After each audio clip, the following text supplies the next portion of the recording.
All right, here we go.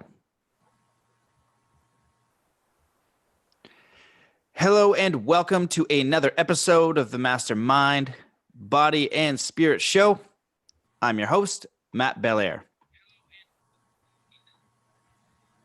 Today's guest has practiced veterinary surgery and medicine, taught college courses in human anatomy, physiology, and the origin of life. He's the author of 9 books, numerous scientific articles, and decades of health newsletters. He has invented hundreds of surgical, clinical, nutritional, and fitness-related products and developed health-first food science and processing technology facilities. His personal interests include self-improvement, defying age, personal fitness, competitive badminton, 2-on-2 beach volleyball, and pickleball. He has built his own unique homes and is in the ongoing process of transitioning to do-it-yourself self-sufficiency. 7 children and 14 grandchildren enrich his life with love. Welcome to the show, Dr. Randy Wysong. Well, thank you, man. I'm glad you invited me. It is a privilege to have you here. I was sent your book, so I'm really excited about this. As I began to read through the chapters and how long you've been, studying anatomy, medicine, human development, physiology, the origin of life, it keeps going on, and it's really fascinating. And you have an in-depth knowledge of really deep topics, and you've been doing it for a long time. So I'm really excited to have you on the show and dive into this, because as you scroll the chapters of your book, Solving the Big Question as If Thinking Matters, each chapter has such a fascinating title, like the laws of thermodynamics, the law of probability. Then you go into the fingerprint of mind, where we talk about free will, religion, the real reality, matter as an illusion. Like it's on, and it's amazing. So I'm going to stop talking, and I'm going to just ask you to give us a little background on who you are, how the book came about, and we'll dive in from there.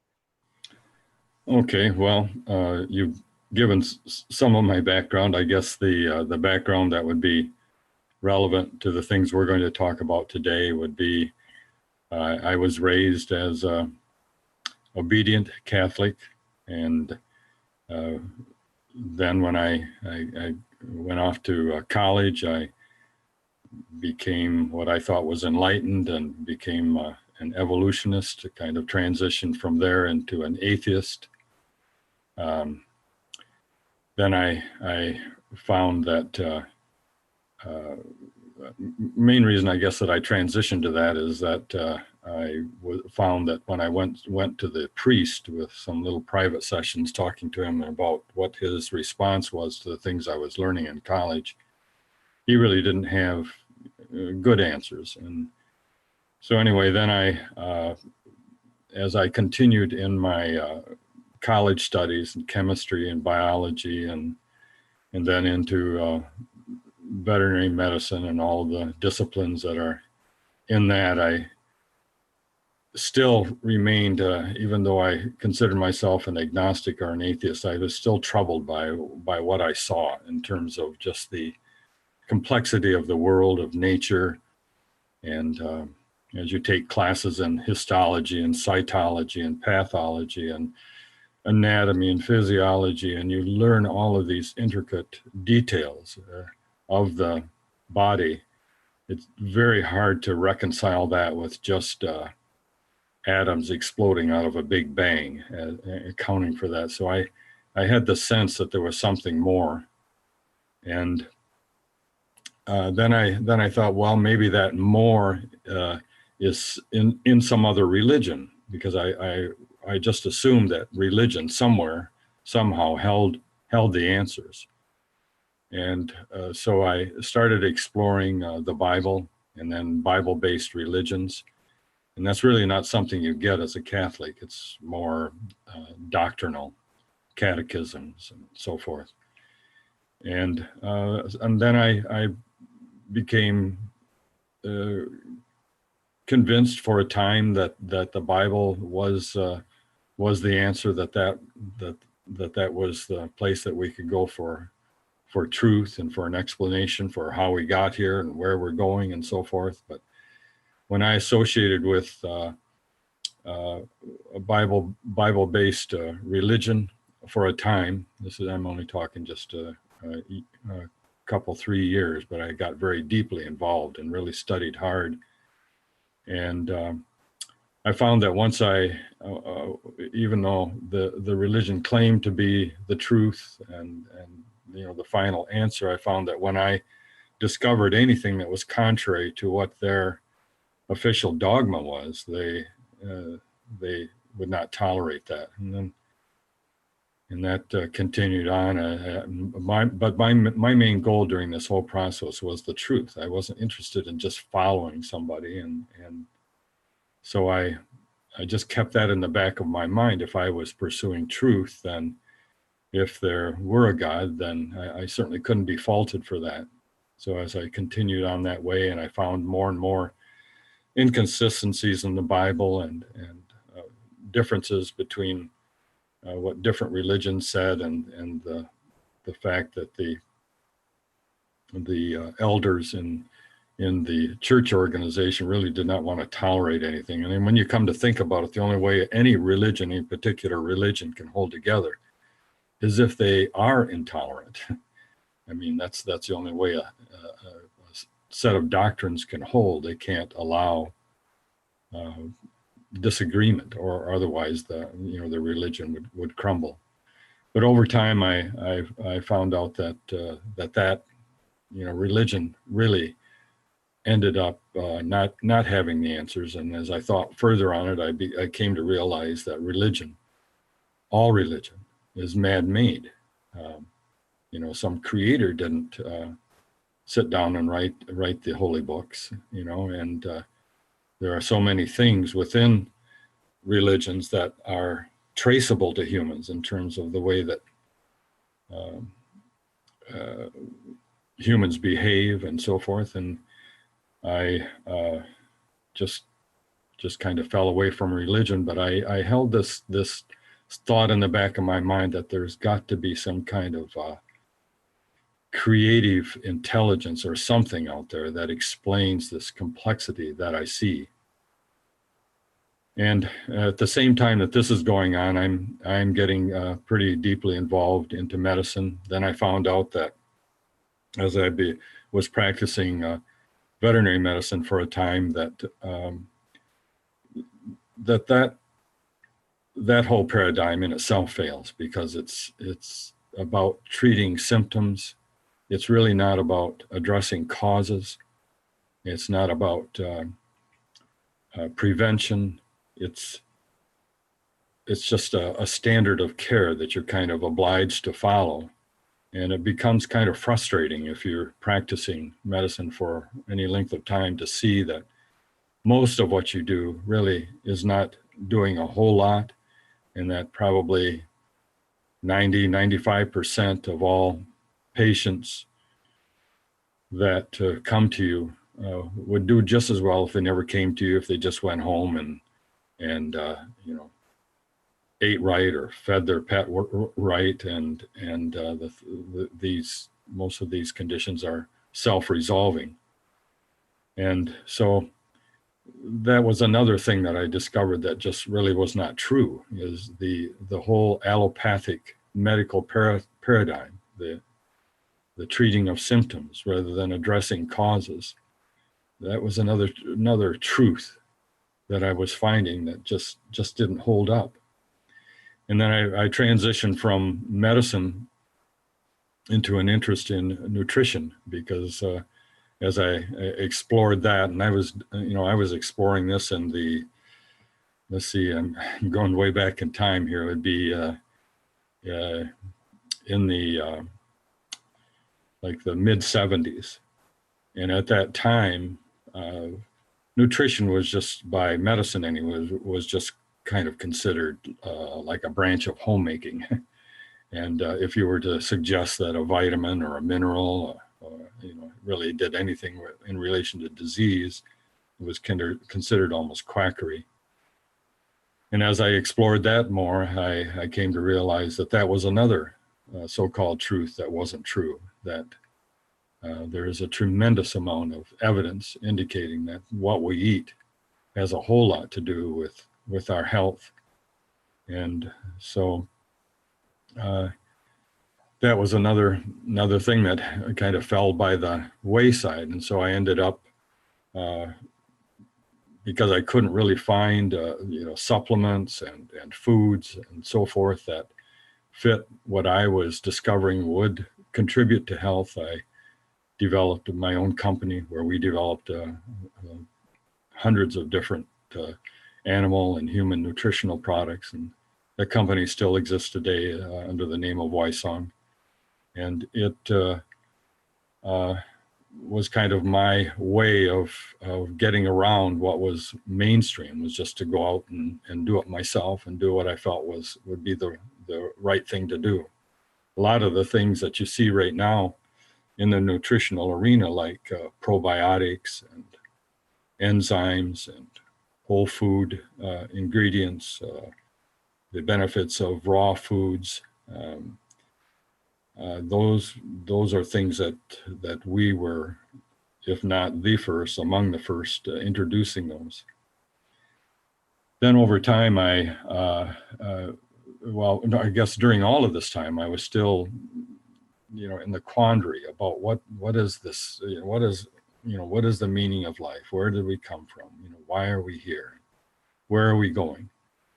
And I must say that, backing up a little bit, at the time that I came out of this evolutionary atheism sort of mindset, and I was studying a lot of the sciences in relation to that question, I became very convinced that evolution was totally false. So there was another so-called truth that was being echoed in the halls of academia and all over the science journals and so forth. But there's, as I discovered, there was just no truth to that either. Then as I was into the business aspect of what I was doing with nutrition and the company and so forth, I just would see out in the marketplace so much misleading fraud, different things that are being said and so forth to try to convince people to simply buy products. So there was fraud all over there. And then if you're in business, you can't help but touch base with different legal situations. And you soon find out that if you try to adjudicate things in the legal system, that justice is really likely not going to be there. It's more of a crapshoot than anything else. You don't know if the judge, who is a lawyer, or your lawyer, or the lawyer on the other side is just has some kind of agenda, and that overtakes justice. And then you can see that, I think we see that all, and I'm sure your listeners, and I know you do too, as you look around in politics and everywhere, you just find all kinds of ideas and so forth that just plain do not make sense. Well, all of this led to an extreme skepticism about everything. But I was still troubled by this idea of where did I come from? What would be this source, this creative source that could be responsible for our reality? And in 1974 or 75, I assembled a book on that called The Creation Evolution Controversy. And as far as I know, it was the first book to address that question without a religious agenda. Usually when you talk about evolution or creation, on the creation side, you always have someone who has in their hip pocket there a religious agenda. They're thinking that even though they're talking science, and a lot of the science that they can talk is very good and valid, their ultimate objective is to somehow justify the Bible. So what I ended up with is, in terms of how to find the truth, is I felt that that we have reason, we have evidence that we can, each of us can see, facts and evidence. We have our conscience, and we have personal experience. Well, some people can put down experience, but for the person having the experience, there's really no argument that can defeat personal experience. And then last but not least, for sure, is natural law. So those are the criteria that we can use to actually arrive at an objective truth. And I know to some people, they say, well, how can you claim to have the truth or to know what the truth is? And I like to say to them, well, is it, do you believe that it's absolutely true, that there's no absolute truth? And so they're caught in an oxymoron there. So I think we have to recognize that there is a truth related to the reality that is before us, our day-to-day reality, the things that we see out there, the evidence, the reason that we can marshal in our own minds.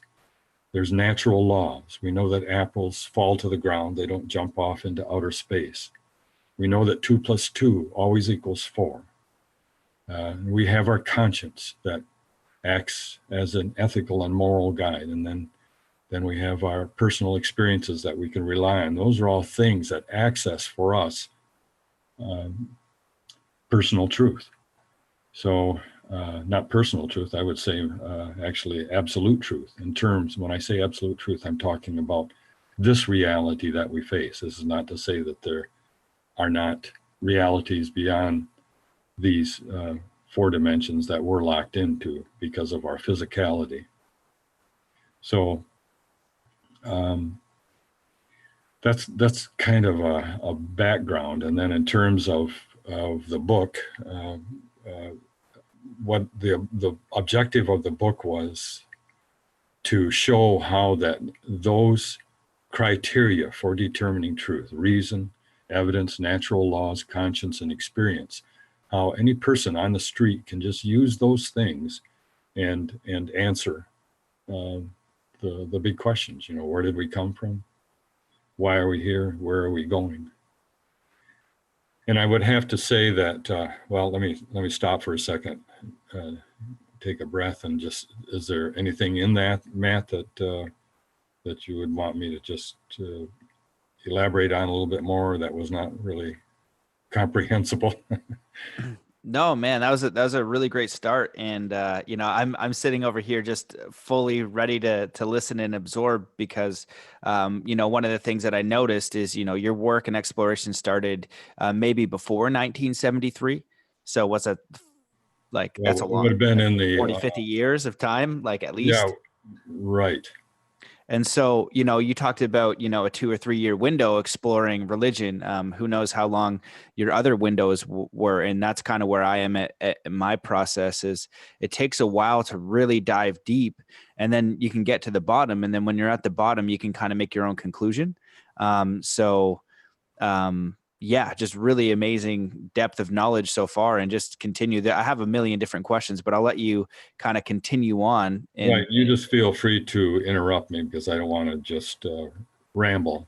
No, you're rambling great. This Okay. is good. So if as you continue to ramble and just share like what you discovered and what you think is important, I'll kind of weave in things here and there, because no matter what you touch on, I think is going to be really important. Like I said, you kind of cover everything, like conscious. I'm just curious, like one of the things I'll just throw out there is, like where have you come with the origin of consciousness? Where have you come with your own decisions and how to discern reality?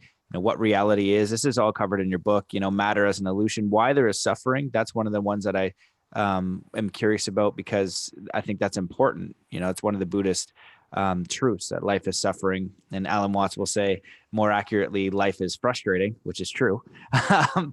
So yeah, I'll just let you continue and I'll kind of throw things here and there, but it's all awesome.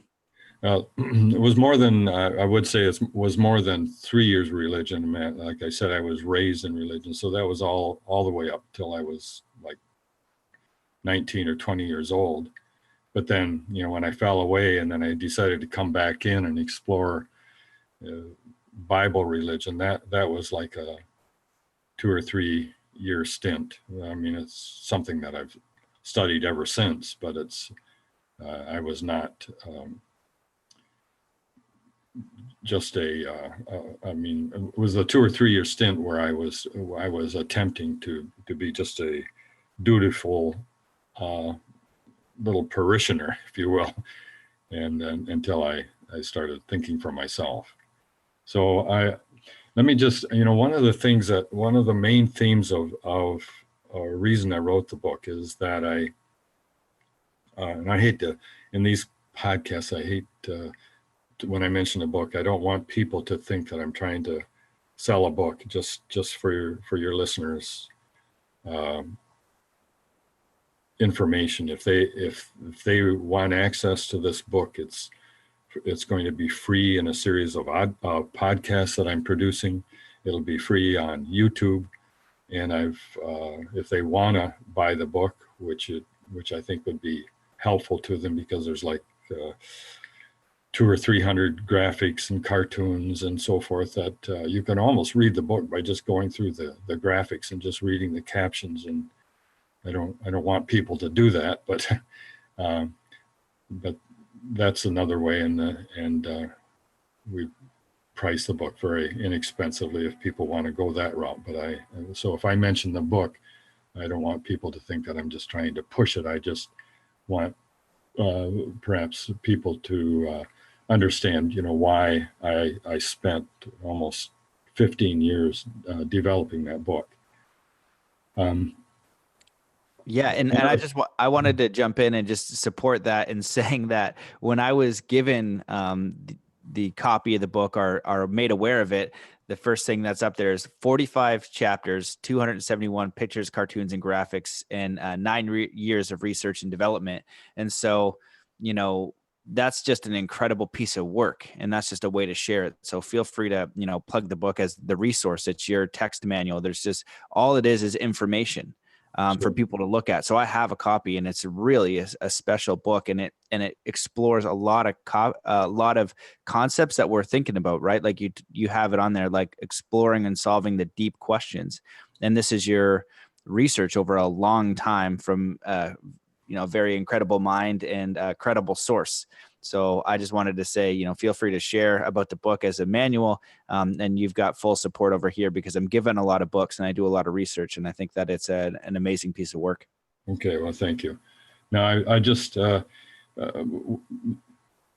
of the things that was just kind of an epiphany for me as I was going through this, how on earth can I find truth? I can't find it in religion, because religions are just man-made organizations, like our legal system is, and like the medical system is, and like science is. Everywhere you look, there's vested interests, and people are trying to protect their positions and so forth. It's hard to pull truth out of all those things. So how can an average person find truth? I mean, if you go to the internet, I mean, it's just overwhelming, the amount of information. And no matter what you try to discover, you're going to find contrary views. There's always an expert on the other side. And so I just, so to speak, threw up my hands, and I said, I'm just going to settle on reason, evidence, natural law, conscience, and experience. If I can't find truth by those means, then I guess I'm just not going to be able to find it. But I believe that I have been able to find it through those means. And I think one of the things that stand in the way of people getting to kind of the point where I discern that you are, Matt, in a more spiritual, self-aware, non-material sort of approach to life and so forth, is standing in the way of that is really this concept of evolution and materialism. I mean, I think people hear stories about near-death experiences or out-of-body experiences or astral projection or UFOs or anything that's out of the standard mainstream scientific venue. They think, well, that can't be true because evolution is true. I mean, you can. Everywhere I read, scientists believe that evolution is true. So And, I mean, either people are either believing that or they believe in religion, and religion has doctrines and prohibitions that would preclude people from really believing things like, in some cases, life after death, or the idea that you're responsible for your own salvation. Those sorts of things are the antithesis of what many religions propagate. So if just bear with me, and I know as you look at the book, you might see like some chemistry drawings and so forth, but I believe that anybody with a high school education can read that book and get through it. I wrote it with that specifically in mind, yet making it sound enough and deep enough so that a PhD would read it and understand that what I'm saying has validity. But let me just talk about evolution and how a person can absolutely disprove it. And it's just amazing to me when you think about it, that this is like a universal belief. And it's the thing that solidifies the materialistic view.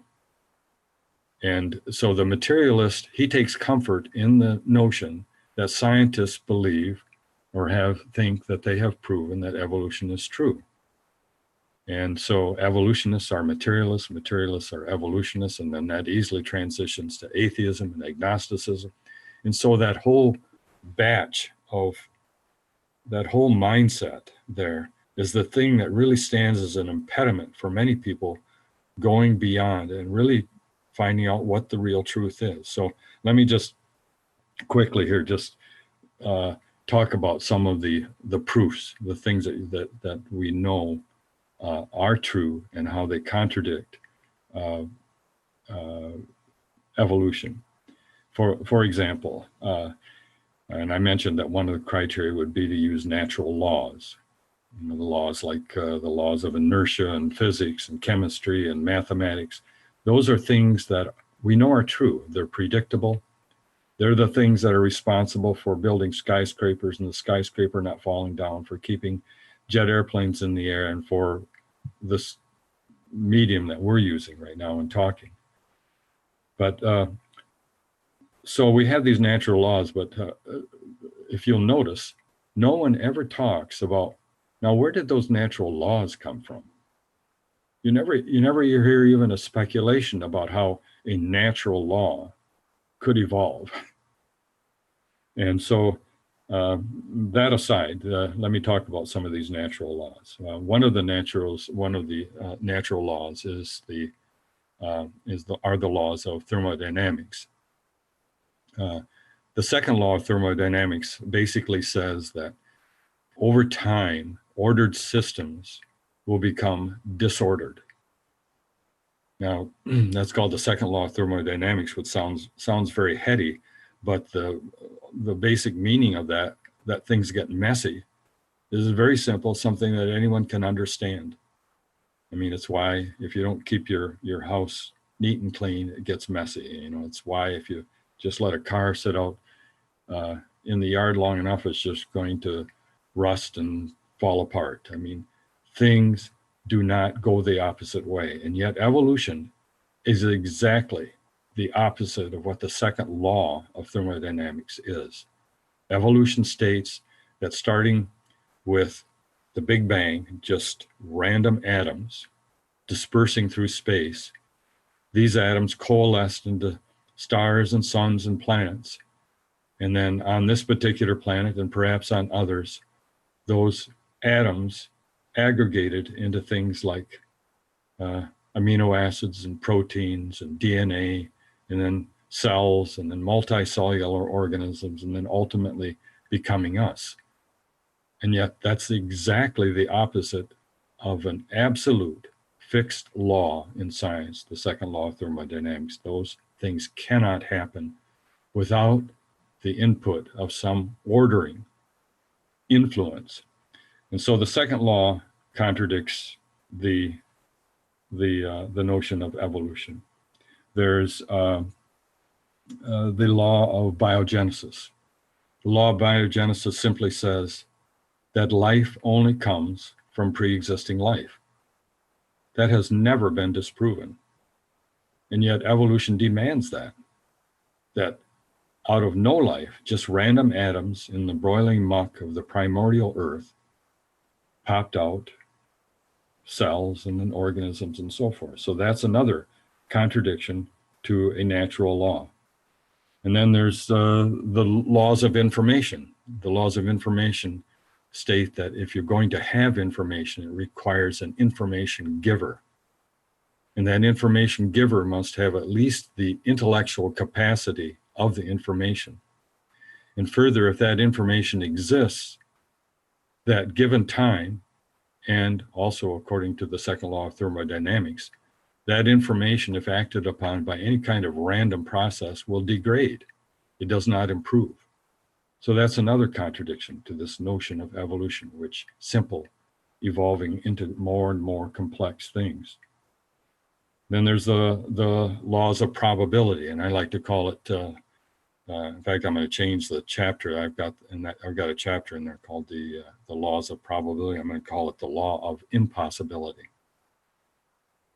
Basically, the odds of life coming into existence are so incredibly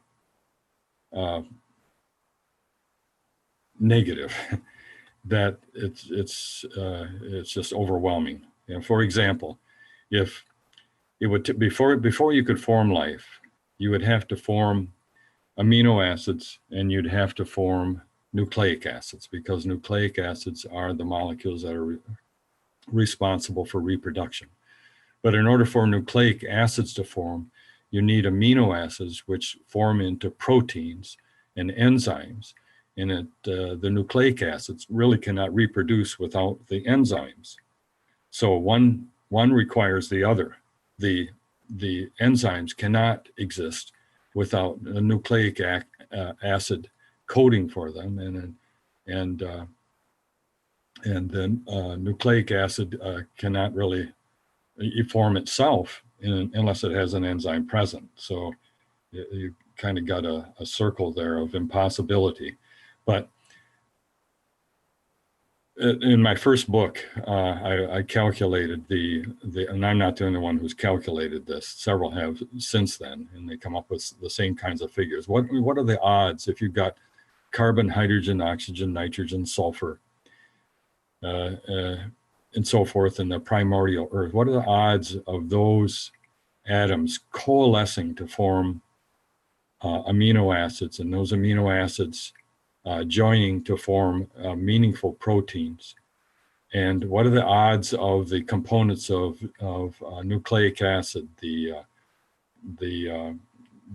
are bases. They're called nitrogenous bases in nucleic acids. And when I say nucleic acid, I'm talking about DNA and RNA. There's nucleic acids, and there's a phosphate, and there's ribose sugars. What are the odds of those things just coming together, just forming in an earth, given, whatever the conditions were and given vast amounts of time? And I calculated that to be one chance in one followed by 168,000 zeros. So, and like I say, I'm not the only one who's made that calculation. They all come up with equally implausible numbers.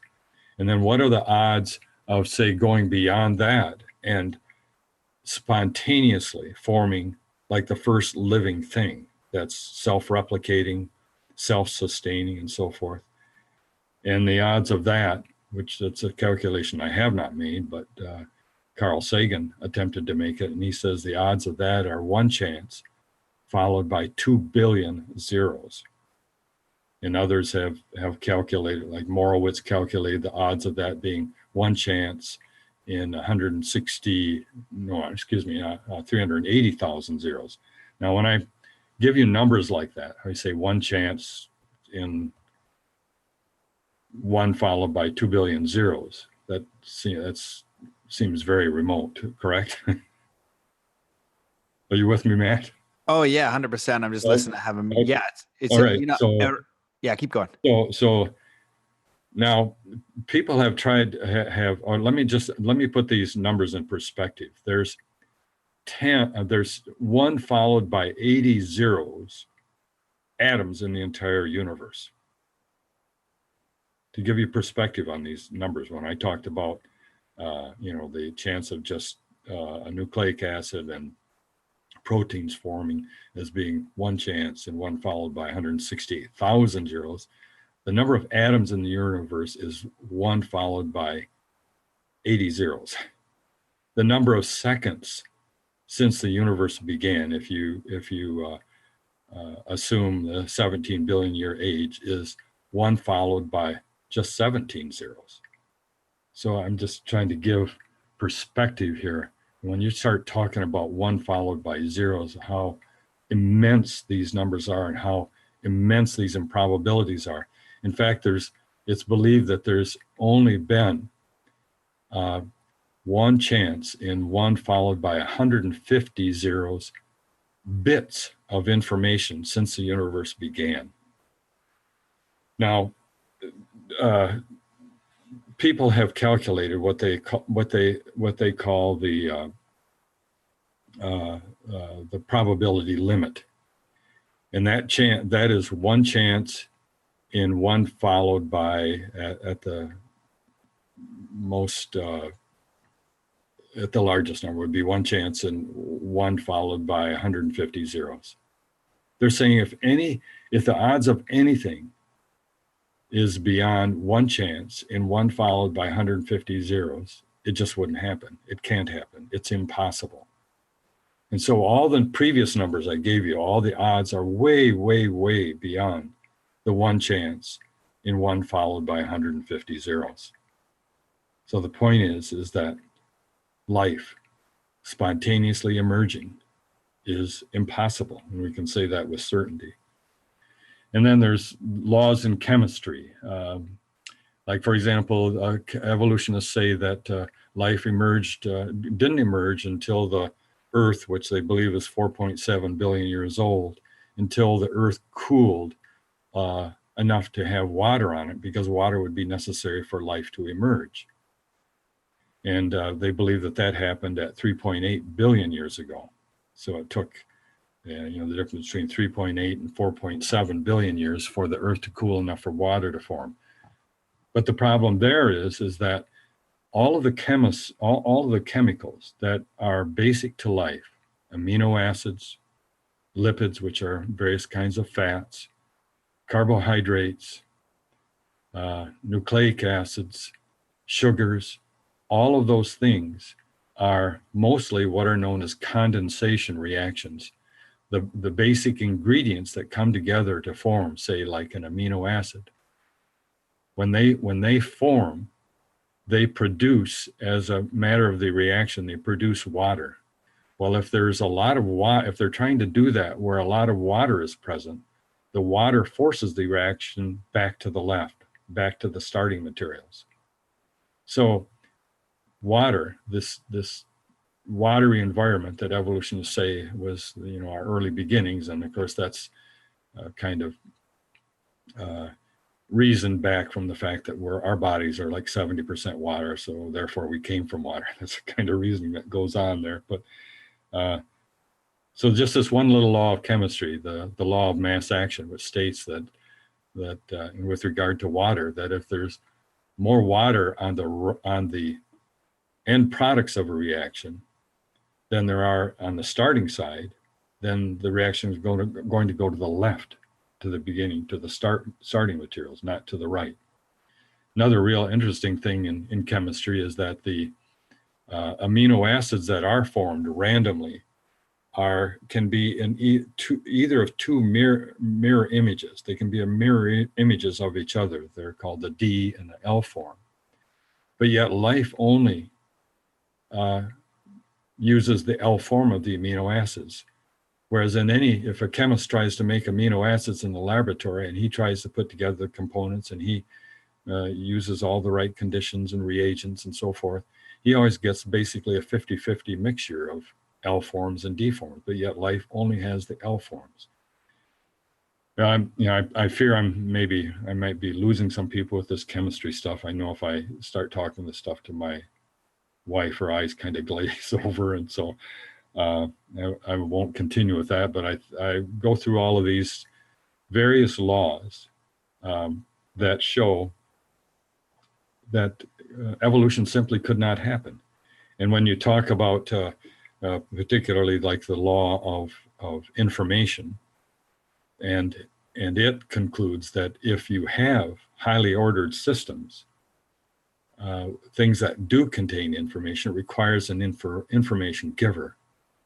And so that the fact that you're defeating evolution kind of leaves in place the notion that there is some other element, some other kind of agency that's responsible for our reality. And I think about I think about how that archaeologists and paleontologists go out and they search through the ground and look at various artifacts and so forth, and they'll find like a chipped stone, and they're able to discern that that chipped stone is not a natural thing. That's a man-made thing. That's an artifact, something that required intelligence to make it. And yet, something as simple as that would indicate intelligence as its originator, and yet the simplest of any living organism is like 1 billion times more complicated than that stone, and yet people and scientists can't conclude that life is responsible of some kind of intelligent intervention. Let me take a break on that right now and just see if you have any thoughts or comments or questions. Yeah, well, it's all extremely fascinating, and I'm really happy that you started there because, you know, even in your book it talks about the origins. And so for me, as I'm listening, you're going in depth on, you know, like you said, the institutions and what's given, whether it's religious or scientific or the Big Bang or whatever. You're looking at it really in depth, and then you're applying a method of reasoning to it, and then sharing a result that you're getting. And, you know, just say, hey, these are the results. And so even in your origins chapter, you have the law of biogenesis, the laws of chemistry, the laws of time, fossil problems. So, you know, each of these is well researched and documented. And so it's a really important start there, because that's the building process of saying, okay, if these things that I'm being presented don't make sense, like they don't add up in the reasoning that I'm applying and make sense to me, how do I build from there and find the answers that I'm seeking? And so that's where I'm kind of curious and where you want to take it, because in my own seeking, I have the same questions. Who am I? What's going on here? Where do we come from? How do I find truth? And I think that's a really good and powerful idea right there, with how much baloney is on the internet.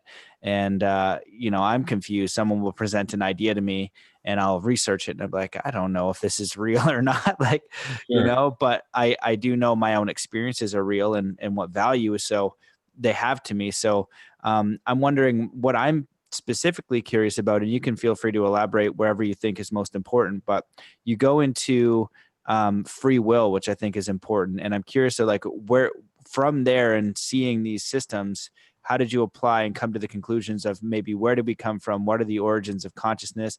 I know gravity is a big problem in physics. People are confused about that.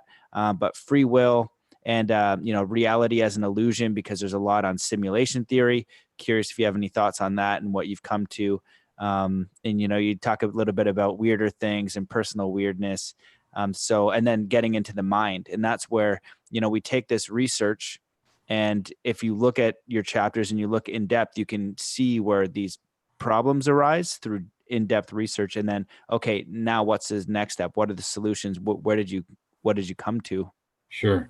I again, I don't want to scare people with this science speak that I'm giving. I just want them to understand that evolutionists are not the only one, and materialists are not the only one who can talk science. That there is true science, and that is the very natural laws that people, you know, obey and use every day are the ones that clearly point to the falsity of evolution and the reality that there is some sort of creative intelligence behind everything. A lot of people would say, well, you know, what about the fossils? Don't the fossils prove evolution? Well, the fact of the matter is that There is no progression in the rocks found anywhere on Earth from simple to complex.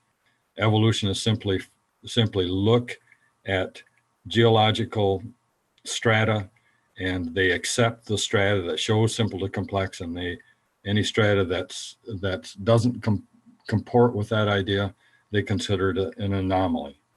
And I've got quite a bit of information on the book on that, where I show that, for example, there's all kinds of human artifacts that go back like 1 billion years. And yet evolutionists believe that, our earliest ancestor was like 3.2 million years ago. And that was a kind of a Lucy ape-like Australopithecine sort of thing. And yet we have tons of evidence of humans using the evolutionary timetable, and as it's applied to rocks and that are found in rocks way, way, way back before Lucy.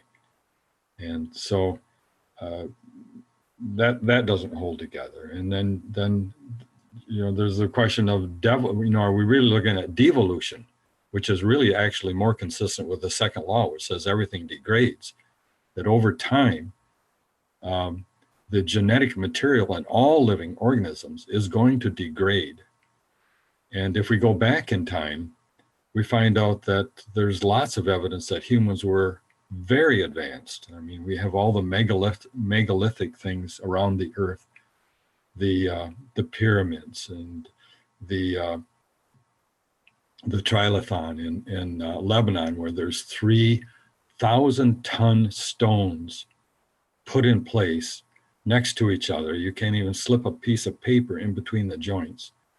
And they were moved there, 1,000-ton blocks of stone, perfectly hewn like many other rocks, perfectly cut holes in stones, joints, and so forth, that we have no idea today how these things are even done. So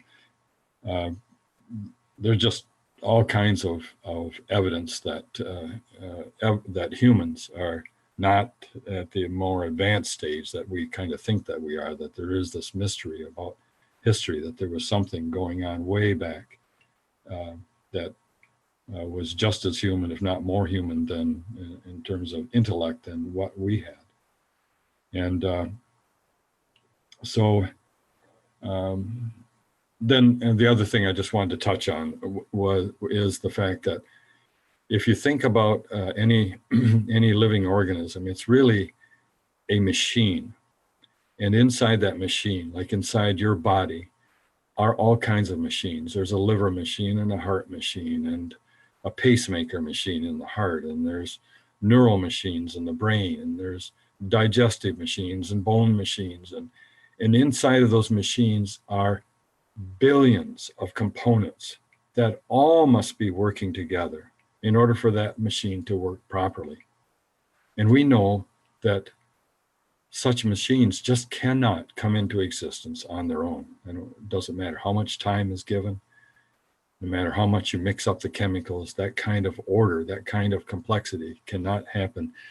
And the reason I'm kind of hanging on this subject, and maybe some of your listeners are not troubled by this, but I think if a person does not go through the process of absolutely disproving evolution and disproving the materialism, the notion that we are nothing but biological robots roaming around the earth, that kind of lingers in the back of their mind and can hold them up from opening their mind to a lot of the things that I think that you've discovered.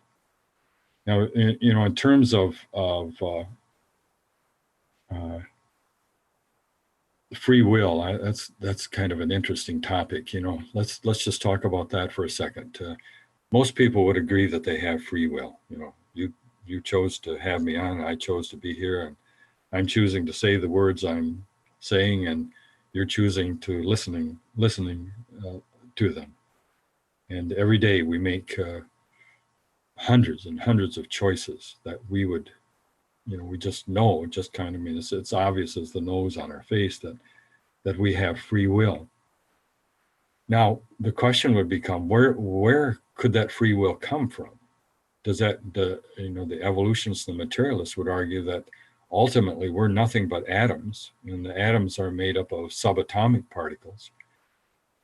And those subatomic particles consist of a host of quanta, which are things that are hard to even classify as even matter.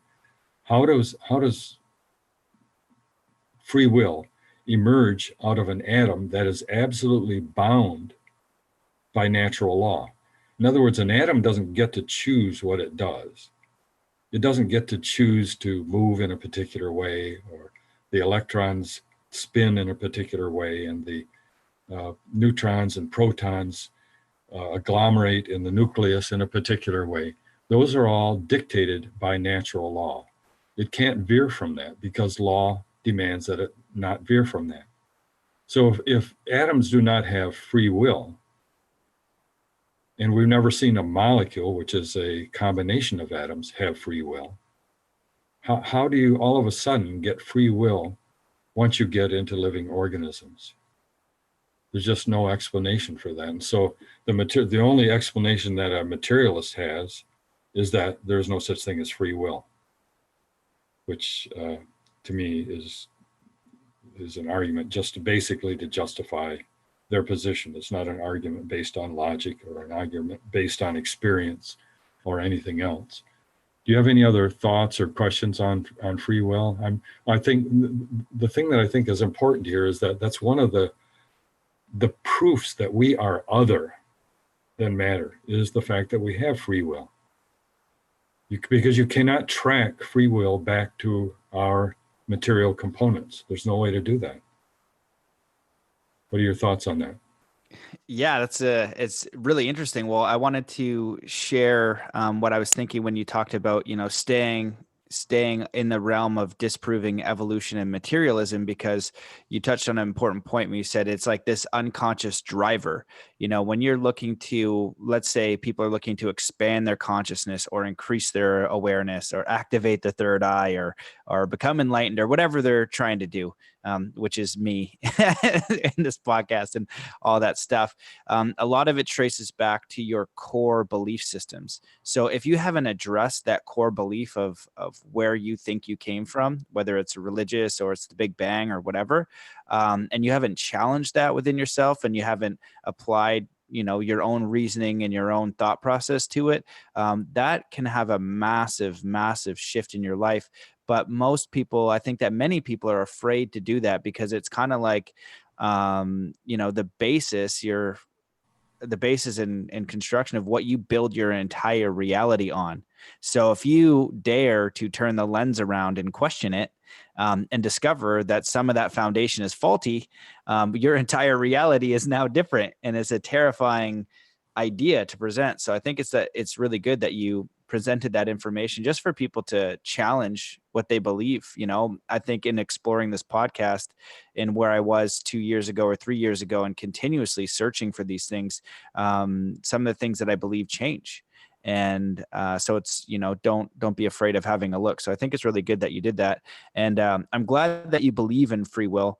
What my personal thought is, I think that we do have free will. And I spent the summer studying with a Native American elder, David Lomber Senepas of the Mi'kmaq, and his history is 20,000 years old. And we went to Sedona with the Zuni elder, and his history is also 20,000 year old. It's oral and it's unbroken. They have Egypt in their stories. They have sky people. They have origins of life. They have all this stuff. They just haven't shared it with us, apparently. And so it's really fascinating. But he said, one of the things he said to me this year, he's like, you do have spiritual free will here. He's like, a lot of the questions I get, because he's a spiritual teacher and in the Native community, people know who he is. So everybody asks him all these questions, and he's been with the Dalai Lama and the leaders of the world in spirituality. And he's like, a lot of you guys ask the same questions. And it's like, what is my purpose? He's like, well, having spiritual free will here, you get to decide what your purpose is. And then that really puts ownership on your own life experience. And so my thoughts on free will right now are that we have it. but I haven't explored it in the same way you have. Like, and there's like consequence as well with what your action is. But when you have the free will to learn and grow, you're continuously expanding and accumulating experience of your own design. And I think that we do have that right. So that's kind of my thoughts on it. Yeah, it's interesting. That's actually that whole notion of having free will and having control of your own destiny is something that goes way back, but it was always blocked by the religion of the day, who that wants to keep people thinking that in order to justify themselves, they're going to have to follow certain religious precepts, and that of course always means following certain religious leaders, and you get into the whole power thing. And that, the whole religion thing is something I could get into if you wanted to. Like I said, I think the two things that stand in the way of people really freeing their mind up to see what the reality is beyond these four dimensions that we're locked into is to put aside the notion of evolution and materialism, and to come to understand that most institutional religions, all of them that I know of, are basically man-made things that have more to do with people having power over other people than the truth. And they are not really vehicles for finding truth. They're vehicles for hemming people into a particular doctrine in order to maintain that power.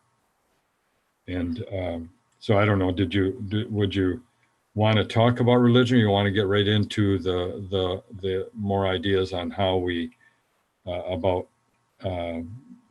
whether is this an illusion that we're in, and how do we, what are things that lead us to believe that we are other, and that there's perhaps life after death and so forth? What is your thinking on that?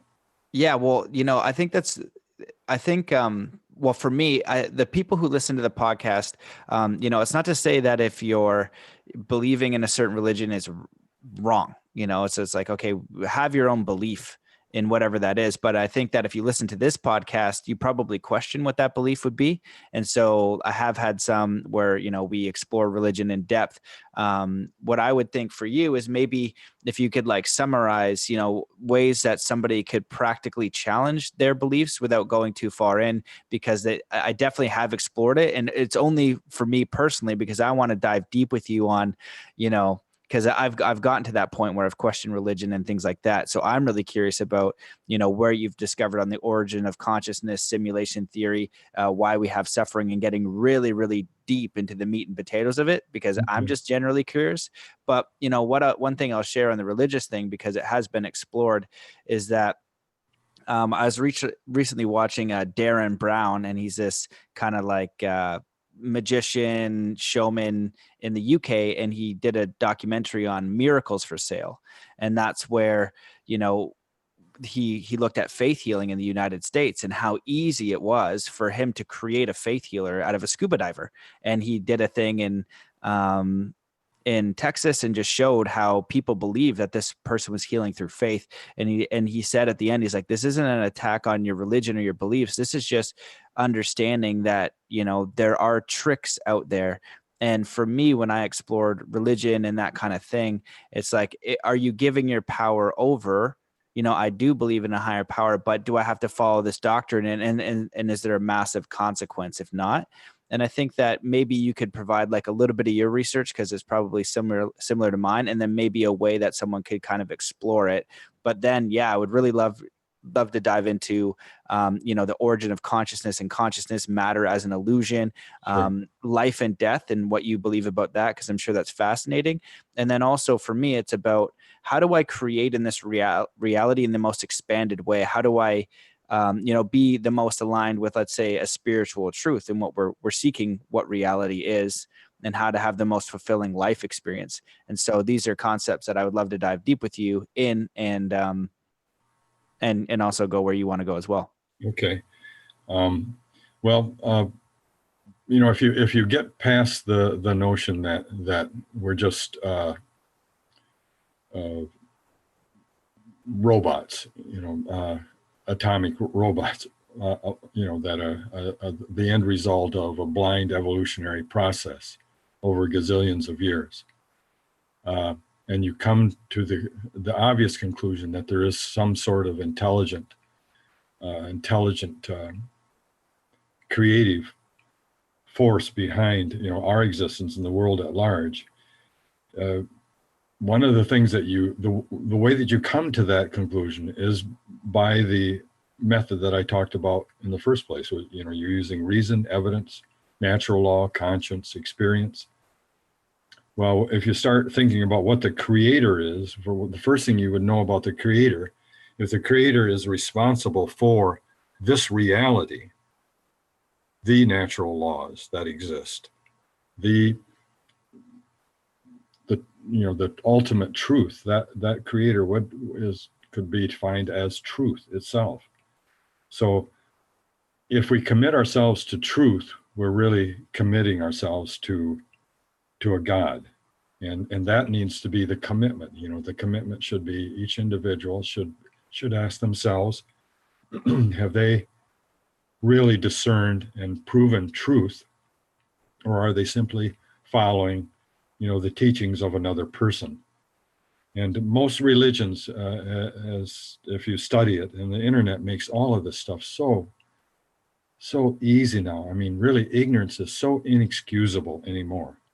I mean, you can plug anything into the internet and get information that can help you balance out your thoughts and help you make a decision on what is true and what is not. But most religion, like for example, the Christian religion, even the Jewish religion that preceded, are amalgams of religions. If they're put back into their historical context, they simply adopted the beliefs of all the cultures around them that they were fighting with, that they were melding with. And like, for example, in Christianity, just basically, this is one of the things that really threw me when I was pretty involved with the fundamentalist religion, is when I discovered that all of the doctrines of Christianity pre-existed Christianity. There's something like 200 and some Christian doctrines that have been identified in Egyptian religions that existed thousands of years before Christianity. Things like the cross, the the date of Jesus's birth, 12 apostles, death, resurrection, salvation.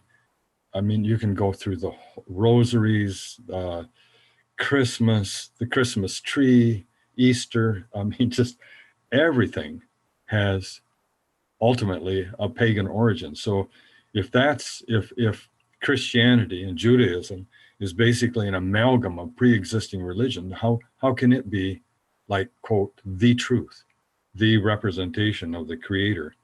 And the way that a person can really determine whether a religion is true or not is basically to apply reason, look at the evidence, and and determine whether that religion promotes justice. Because the laws that the creator made, all the natural laws, are perfectly just. The law of gravity applies to you just exactly like it applies to me. It makes no exceptions.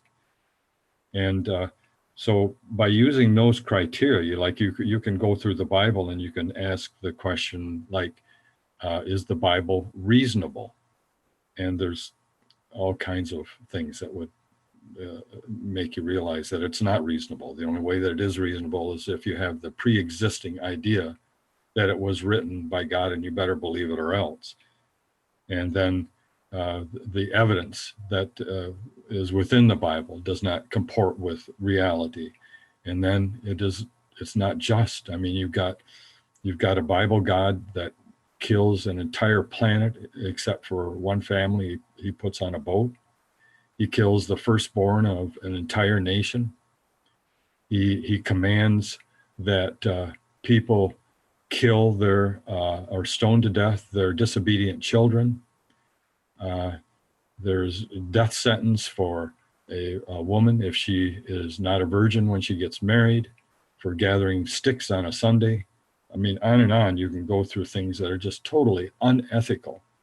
So those are the things that indicate that the book is most likely that created by a human, not by the creator, which is true and just and reasonable. So even things like just even the question about was Jesus actually a historical figure, right? And what was the origin of the Bible itself? And to come to find out that there was no original Bible. It was a compilation of a variety of writings that were copied. Remember that back then they didn't have laser printers and computers. They were handwriting everything. So the original books that were assembled to create the Bible were actually copies of copies of copies of copies of mistakes of copies and copies of those mistakes, and down through the ages. We have no original Bible to compare the modern day Bible to find out whether it's even an original or not. But aside from all that, even if you examine the existing Bible today and you measure it by the things that I mentioned, is it reasonable? Is it does evidence support it? And is it just? Is it ethical? You can make the determination whether it is from a truthful source or not, with the ultimate truth, which would be the creator of truth in our reality. So, yeah, the whole religious discussion is a tough one. People, I've been there, done that. I know how difficult it is.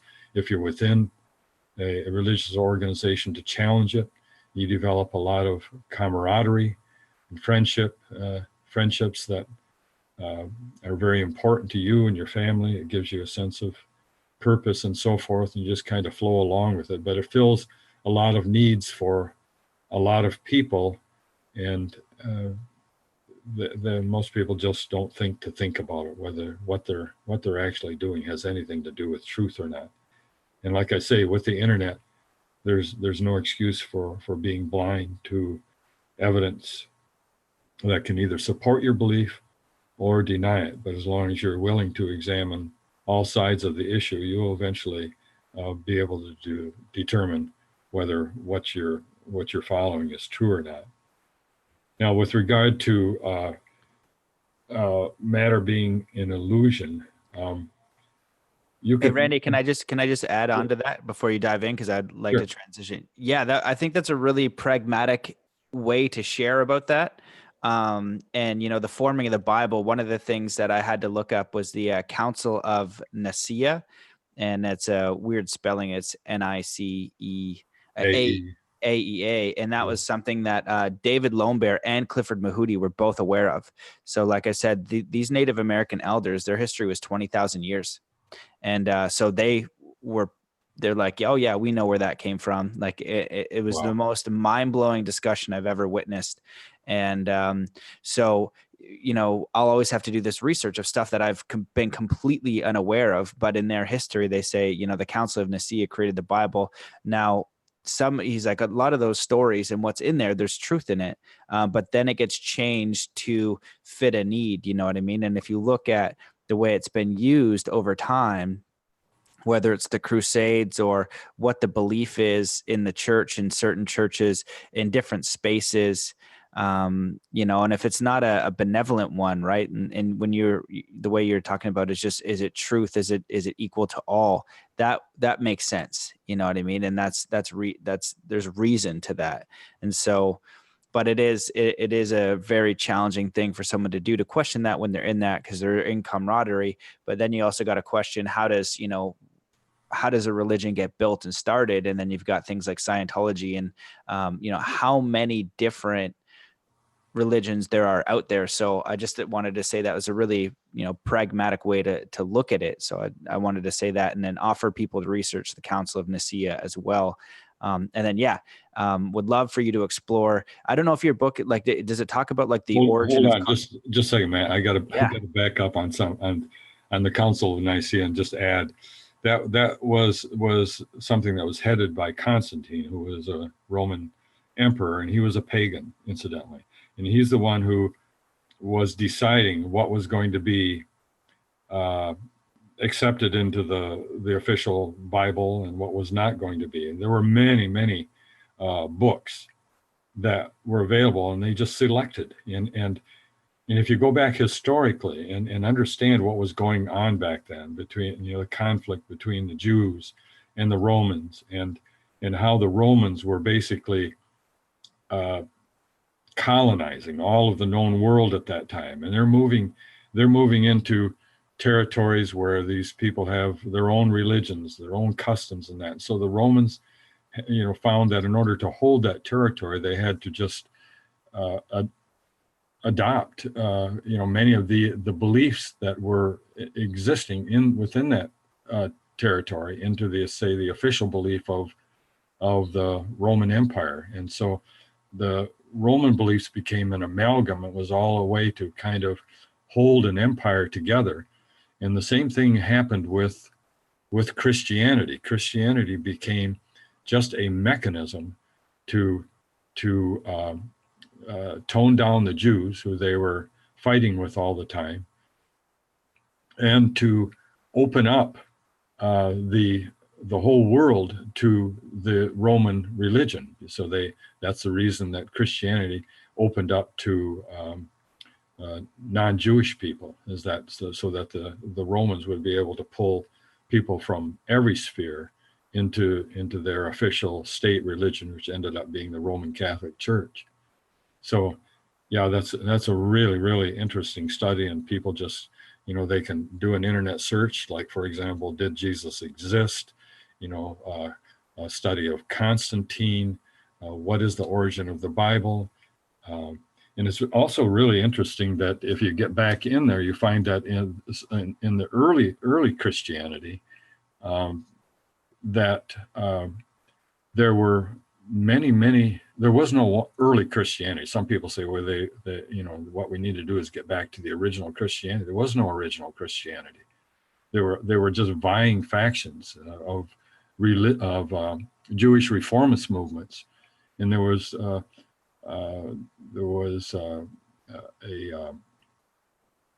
group called, or there was a belief called Docetism, and then there was I think it was monophysites. I'm not sure I'm pronouncing that right. And then there was Origenism. These were all beliefs in in the first few centuries, even prior to the Council of Nicaea, and these people had beliefs similar to the things that we will arrive at here as we're discussing these things, and that is that where they thought that Jesus was actually not even a physical person, that he was a metaphor, a spiritual guide, if you will, and that we reincarnated, that we were on earth with free will to decide basically our own fate and be our own salvation, so to speak, and that we were here to learn and to grow and to come back and learn and grow. And so these sects, if you will, that I'm talking about here, they basically put people in charge of their own spiritual destiny. Well, Constantine couldn't have any part of that. He wanted a state religion with him at the head as a godlike leader. And so these early sects that were espousing the very things that you're kind of arriving at, and the folks that you visited have probably arrived at,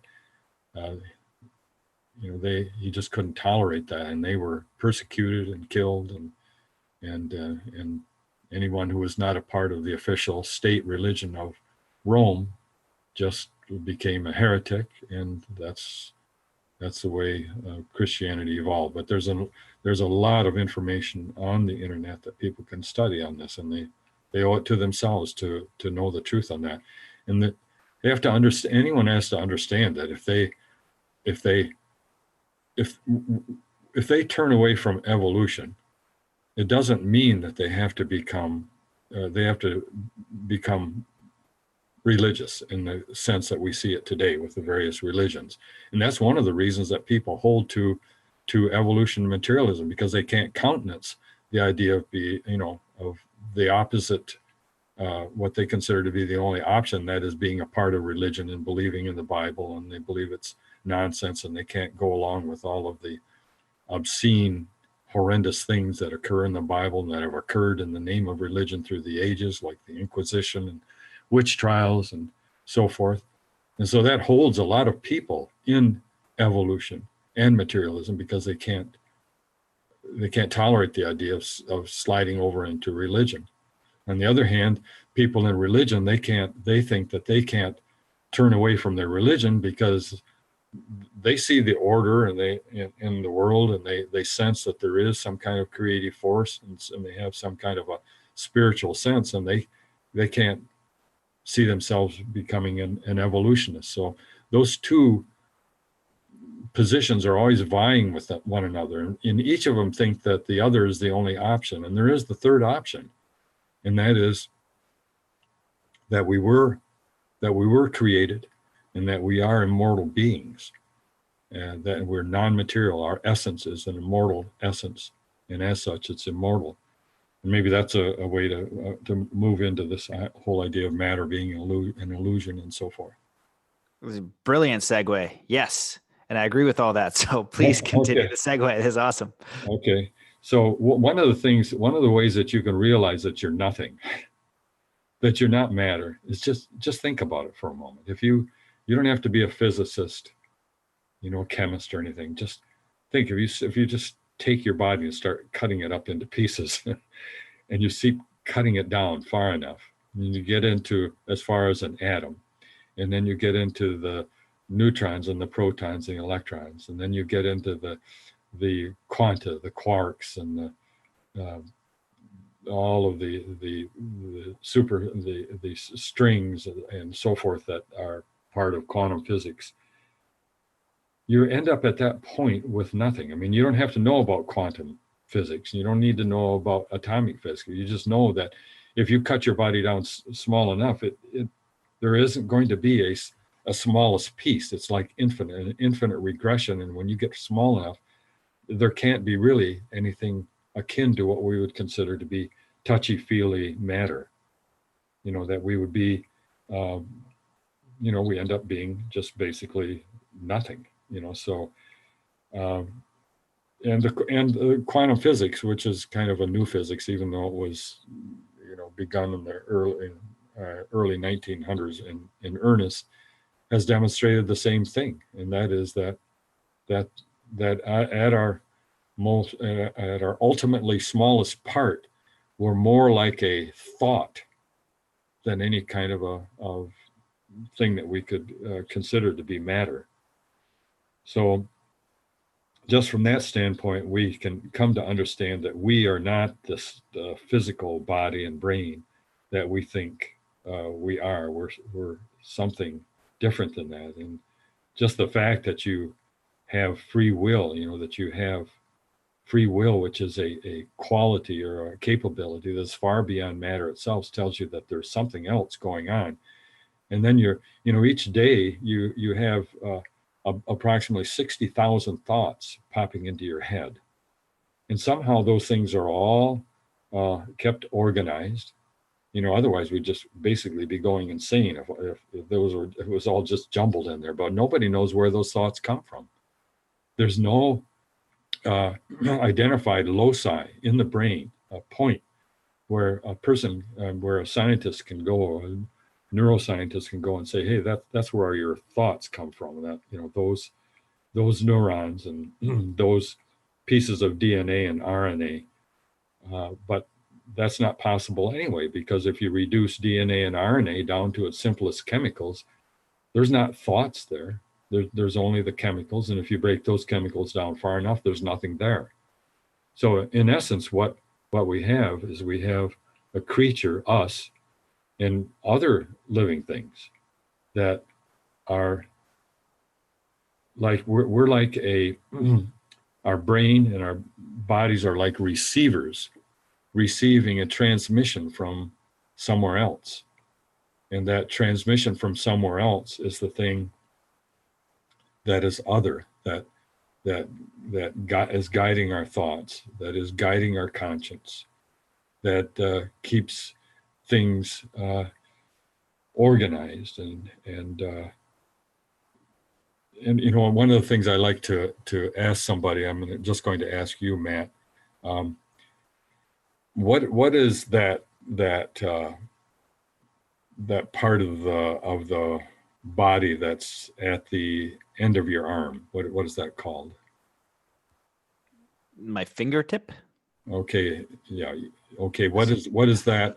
What is that thing that's inside of your skull that you think with? My brain. Now, notice in both cases, and I could go through your whole body. In each case, you say, my. It's my fingertip. It's my brain. Who's the my? Right.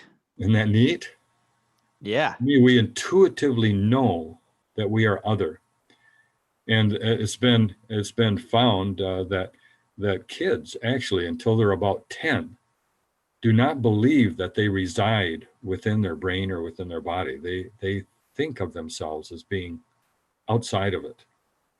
It's only with this pressure of this material world that we kind of get hemmed in to thinking just in terms of matter. So that's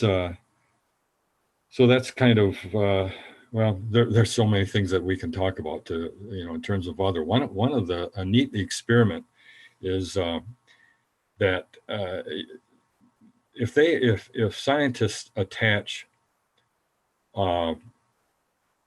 wires to a test tube, and inside that test tube they put white blood cells from a person. They were able to pull from the blood of a person the blood. They were able to separate out the white blood cells. They take the white blood cells, put them into a test tube, and then they attach leads or wires to that test tube going to a machine that's similar to a lie detector machine. And so it's got little, it's recording what's going on in that test tube. And the person that donated those leukocytes, those white blood cells, travels 100 miles away, 1,000 miles away. It doesn't really matter.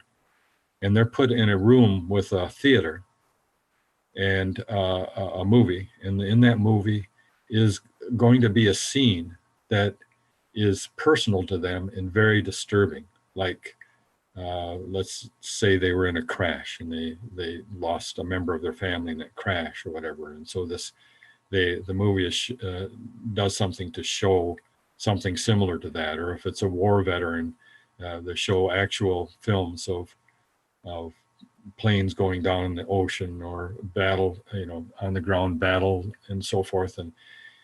And at the moment that person that donated the leukocytes sees the disturbing scene, the needles that are in the needles attached, or the readout attached to the needles in the test tube jump. Isn't that incredible? Yeah, I've heard about that Yeah, study before. It's really fascinating. Here's another one. Did you hear about the experiment with the rhododendrons? I don't know. Okay, so there's they had I'm not going to be able to recount this exactly, but they had 2 pots of rhododendrons in a room, separate pots, and they brought in 6 people into the room. And one of those 6 people took one of the rhododendrons, he threw it on the floor, and he murdered it. You know, he trounced on it, shredded it, you know, killed the rhododendron. All 6 people leave the room. They take this machine, this recording machine, and they hook electrodes to the remaining plant. And then one by one, the six people come into the room one at a time. And only when the murderer comes into the room does the needle on the lie detector start deflecting. And it's attached to the remaining plant that, Holy crap. that witnessed the murder. So consciousness is not, confined to us. You've got things. I think about, have you ever seen massive numbers of birds in the fly swarming? Just moving in every which way. You don't see them bouncing into each other or falling on the ground. There's like some kind of outside controlling mind over that. And then you have shoals of fish. You've seen those swarming around in the water, and you don't see them bumping into each other and being injured. There's some sort of overmind that controls that. There's ant colonies where, like the driver ants, where you have millions upon millions of driver ants, which are blind, and they travel through the forest, no problem, one purpose. And yet, if you pull out any one particular ant, it does not really know what to do, but as a group, they do. It's like us. We're like a gigantic ant colony, and there's an overlord or overmind that's controlling us. That's the only way that so many things in nature and things that related to us even make sense. So there are so many things too that point to other, like I've got chapters in the book where I talk about weird things like homeopathy, where agents that are used to remedy certain illnesses and so forth can be diluted so much that there's no longer even a molecule of the beginning herb or mineral or whatever it is in the material, but yet the medicine is still effective. And of course, there's hypnosis and psychic detectives, and the fact that the CIA and industry have used people with these abilities that cannot be explained in terms of standard neurophysiology. I had one of the things that woke me up to the paranormal, if you will, was, well, there are two things that did. One was, actually, I got awakened after I had gone through all the things that I've talked to you about so far, where I'm open to it. I mean, I realize that I am other, that this reality is not all there is, that matter is not the end all of things, and that religion are just man-made institutions, with exerting power over one another. And so I was primed for this, but it doesn't mean that it affected the result. At our office one time, we had to, we have like a, I think it's like about a 15,000 square foot building, and the floor is 6 inches of concrete, part of it, and part of it is warehouse, part of it is laboratory, part of it is customer service, and so research people and so forth, IT and so forth. And we needed to add a bathroom, and yet I didn't have the drawings to the building any longer to identify where the lines were. Everything would have been buried under the floor. But I'm talking about the only way to find those lines. These would be the sewer lines, not the water lines. But I needed to be able to put a bathroom like in the middle of this building. We needed to get the sewer on out of the building, and the only option would have been to jackhammer up the floor, all over the place to try to find a line, or to jackhammer trenches to get outside the building to take it to the drain field. And so I didn't really know what to do. And one of the folks, one of the people who was working for us says, "Well, why don't you let me douse it?" And I said, "What do you mean?" And he says, "Well, I can just bend some coat hangers here, and I'll walk around, and I think I can find out where the lines are." And so and I show a picture of this in the book, how to build these dowsing wires. It's just a right angle made out of a metal coat hanger. And he was holding those coat hangers in each hand, and he was walking around, and they would just, all of a sudden I'd see them move in, cross one another, move in toward one another, and he'd bend down and he'd make a mark on the floor. And then he'd walk some more, and the same thing would happen. He'd make a mark on the floor, and before long he had lines of marks. And he and he says, I think those are where the lines are. Excuse me. And I said, well, could I try that? And so I did. And I was just amazed. They turned, in the same places that he indicated the line was. So I said, well, okay, let's dig down. And so we jackhammered a hole in the floor. And 3 foot down, exactly where we put a mark, was the pipeline. And we're talking a 20,000 square foot building.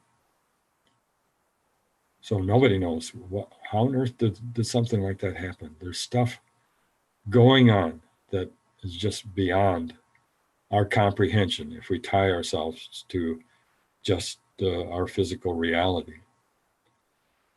Wow. Go ahead.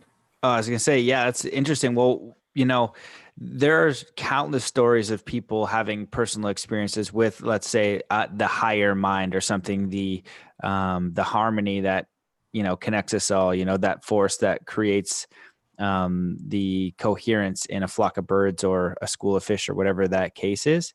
And I'm curious to hear your thoughts, because you talk, I want to know about like life is suffering, what you've concluded there, and also maybe a little bit of life, death, and just the origin of consciousness. If you've looked at that, and I'm just giving you a whole bunch of broad stuff that you can kind of tackle as you wish.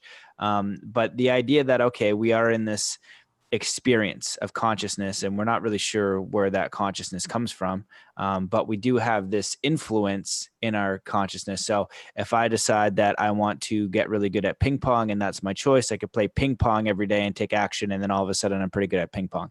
Or I could do it to make art or whatever the case is. And in that sense, I'm influencing my reality. But then you've got this other side of things where there's that bigger, broader intelligence or this nature that you need to surrender to, where life or something could kind of derail what you think you're supposed to do and put you on a different track. And so then where I've come to with it is a bit of that yin yang, you know what I mean? There's a little bit of each on both sides. I can influence, but I'm also surrendering to a higher idea. And, when we look at all the different things out there around how we live, I think most people listening to this are in the world somewhere. They're wanting to improve their life. They're wanting to understand what reality is, what a fulfilling existence is for them.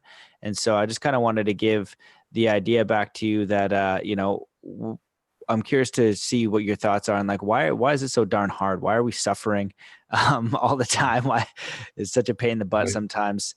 And maybe origins of like consciousness, and how can we influence, from what you've seen, like how do we create this connection with this nature and what I see is, a divinity or a higher intelligence that's benevolent that we're a part of. Maybe if you're a fish, it's the water, it's the thing that gives you life. Well, without the water, well, you're going to be dead. So that's kind of how I am perceiving it right now. And I'm just wondering if you can give some thoughts on that kind of jumble up question. I understand. And I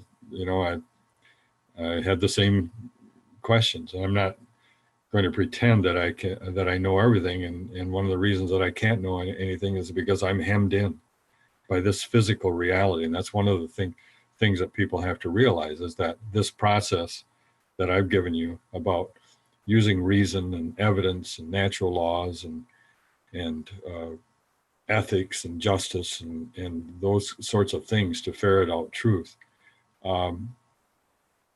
cannot be used to the extent that we can come to understand something that is not even comprehensible. And that would be, what is this creator? How could there be a creator? Where did the creator come from? Did the creator have a beginning? If so, what created it? And you get into that, that infinite regression backwards. And the thing that we have, there are some things that we do have to resign ourselves to, and that is that we are bound, by this physical reality. And there are things that we simply cannot understand because of the limits of our brain and this reality. And like, for example, the best thing I can think of is, all of us understand that there's such a thing as infinity, but yet nobody understands what it is, or how can it be? How can there something go on forever, both in in space or in time? But yet that's what the evidence indicates is out there, is the timelessness.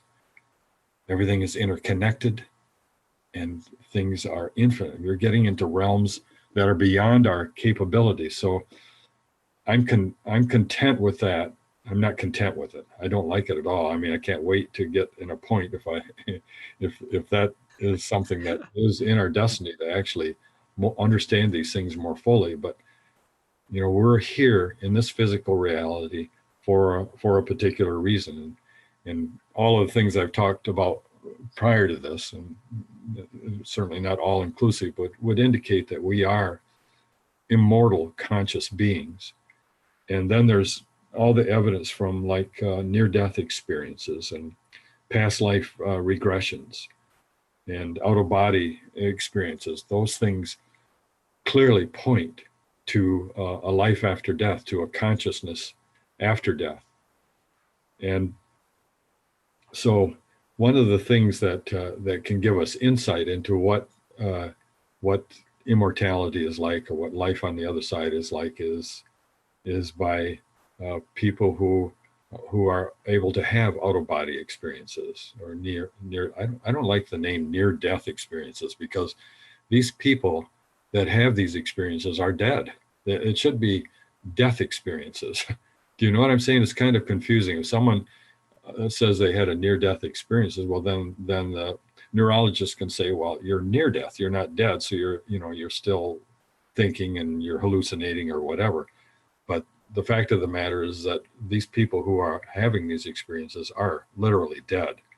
So I wish they'd change that nomenclature to death experience rather than near death. But in any case, the point is that these things all point to the fact that we are immortal beings. And so then the question becomes, well, then why are we here? And that information, or those answers, come from interviews with people who have had those kinds of experiences. They come back and tell us the very things that I talked about earlier, that some of the early Christians, who were really not Christians, but were religious sects back then, thought, and that is that we're here for a purpose, and that is to learn, to grow, to become higher moral beings, and to pursue truth. Most people forget that part, that we have an obligation to pursue truth, because that's the only true reality. And so that's what I have learned from that. I have not had those experiences myself, so I have to rely on those sources, the people, the mediums, the people who have that kind of capability to tell me why we're here, what is our purpose, and so forth. And I can't say for certain that's what it is, but it is certainly what life is teaching me. And that is that it seems like my most valuable lessons are all the things that I've learned, and that all of the bad things I've done in my past come to haunt me terribly as I get older. When you're young, you can do things that are not quite right, and you think, well, geez, I'm not going to die for 1,000,000 years and it'll all be forgotten by then. But conscience is a thing that just nags you, terribly as you get older. And so that tells me that, I'm here for a purpose, and that is to try to be a better person. And so that comports with the same thing that the the paranormal, psychic sort of people are reporting. And then in terms of why is there suffering? Um, if well, I mean, that's one of the reasons that there is suffering, is that we're here to learn by experience, and you can't learn by experience if every time something is about to go wrong, a God intercedes and saves you. And it's only by, the rough knocks of life that you come to be a better person. You really learn. It's not by someone talking to you. I mean, you can gather information and so forth that help you, and you become more and more educated. But life experience is what really teaches you. And the ultimate teaching is that we need to be better people. We need to love one another, and that, I think, is the the ultimate, our ultimate purpose. As far as why there's suffering to the degree that there is in the world, how can that happen? If there is a creator and this creator is just, how can there be the kind of misery that there is in the world? Well, you have to understand that the creator is true, and he creates laws that are true and consistent and just. And the only way this world, for example, can hold together is that if those laws are allowed to operate. The laws of chemistry and thermodynamics and physics and mathematics all have to continue to hold true in order for the world to remain as it is. Otherwise, we would just basically fall apart at any moment. But as part of those laws, there's laws that govern the earth and the way that its plates move, and that accounts for volcanic action, which relieves pressure on the earth. If that did not happen, the whole earth could possibly explode. I mean, that's the way it is. I mean, that's the natural world, and to the degree as possible, we try to avoid those kinds of things, but yet they can still happen. And why is there a death? Why is there and I'm always been troubled by the idea of predation, or that there has to be any death, any suffering, and so forth. But yet, that's the world that we're in. And without death, without suffering, there cannot be some death. And death is necessary for the planet to continue. Otherwise, we'd be piled miles deep in organisms, very shortly. So it's just a process, that keeps this world as it is designed going. And the last thing is that the mediums and so forth that give us some insight from the other side indicate that, we choose to come here. We choose our parents, we choose friends. When we come here, we come and associate with people that we probably knew on the other side. But the point is that it is our choice to come here. We know what Earth is like. We know its risks, and some even indicate that they know that they're going to come here and be a pauper. And they choose to do that in order to learn a particular lesson. And so, as far as misery in that, we may have only ourselves to blame. And lastly, I just would want to say that if we are looking at an infinity of being, infinity is a really, really long time. And an Earth life of 70 or 80 or 90 or 100 years is like a fraction of a second, if you will. So no matter what happens, during this time on Earth, as miserable as we may seem, as we may feel it is, in the perspective of immortality, it's like nothing. And if that second that we spend on Earth is able to teach us valuable life lessons and improve us to be better beings, then it's worth it.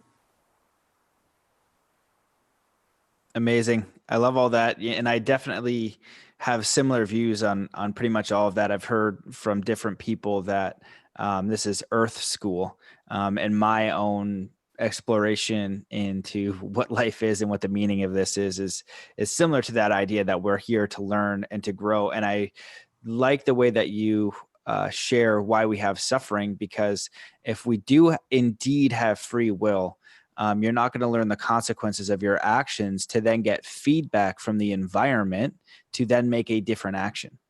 And so, as we are getting this continuous response from our environment, we can then begin to adapt and learn the lesson, disregard the lesson, and move forward with new information. And so, I think that's a really good way to put it, because sometimes for me, in observing the suffering of the world, it becomes challenging. And I think that we are these individual experiences of consciousness in a group collective, and but what we can ultimately affect is our own decision making, Right. our own intentions. So, intending to play ping pong, intending to play badminton, intending to explore religion, intending to travel the world, intending to live a life that's based on security and material acquisition.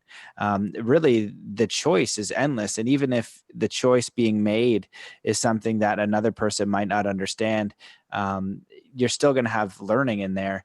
And it reminds me of an Alan Watt talk where he talks about the idea is like, what if you had the ability to dream a lifetime of time?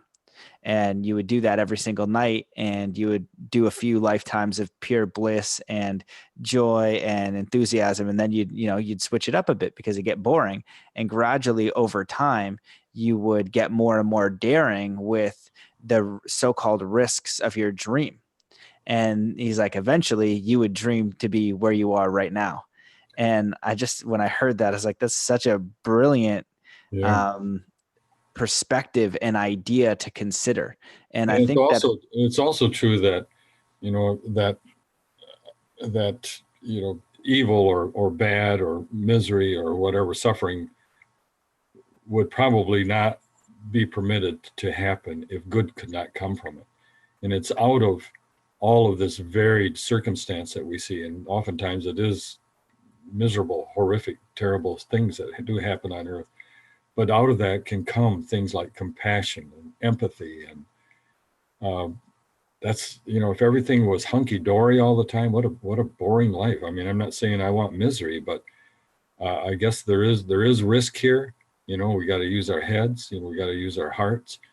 But to have it otherwise, I'm that's one of the main complaints of atheists. They say, well, I just can't, you know, you know, I just can't believe in a God that would allow a hurricane to hit and kill that many people. And they don't take into account just the reality that is here, and that things have to happen in a particular way for this world to continue.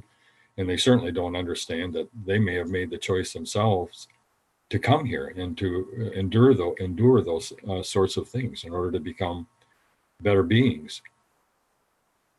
yeah, 100%. And I really think that that's a really valuable perspective to add on. And when you're saying that, it made me think about asking you the question, because we're getting a little bit late on time, but this opened up. I'm curious, like sometimes when I'm talking to people, I talk about like life tools. Like I see it sometimes as I'm on this boat in the middle of the ocean, and sometimes it's going to be a sunny day, sometimes it's going to be a rocky day.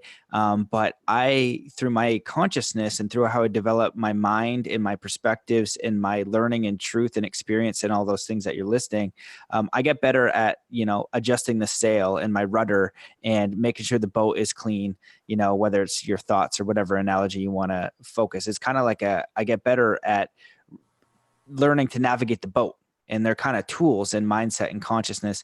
So the question I'd like to ask is, what kind of tools or things do you use to navigate life and to have the most fulfilling, expansive life experience? And then the second part of that is, you explored God and religion and spirituality and have come to the conclusion, if I'm correct, that there is some sort of intelligent force.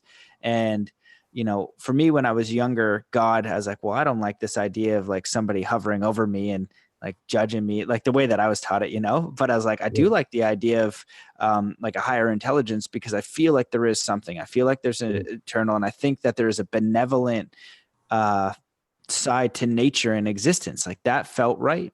But I wanted to explore this connection with the unknown and this, God or nature or source or spirit. For me, I feel like there's something. This is like intelligence or energy, or I feel like it's something, and I want to connect with that as deeply as possible in the truest way. And so I'm just curious if you can speak on maybe some of your life toolkits for navigating everyday life and how we exist in it, and then to connect into the higher nature of what you would perceive as how you would I'm curious how you'd put it, like God, nature, source, and how we connect with that. Well, first of all, to try to comprehend that source is even more difficult, more unfathomable than trying to comprehend infinity. Something that is capable of creating the complexity, the just staggering complexity of even a single cell is just beyond any hope of comprehending. And so I have to be content with that, but I also have to be alert to what has been built within me, and what has been built within me is a really strong desire for truth. I hate the lie. I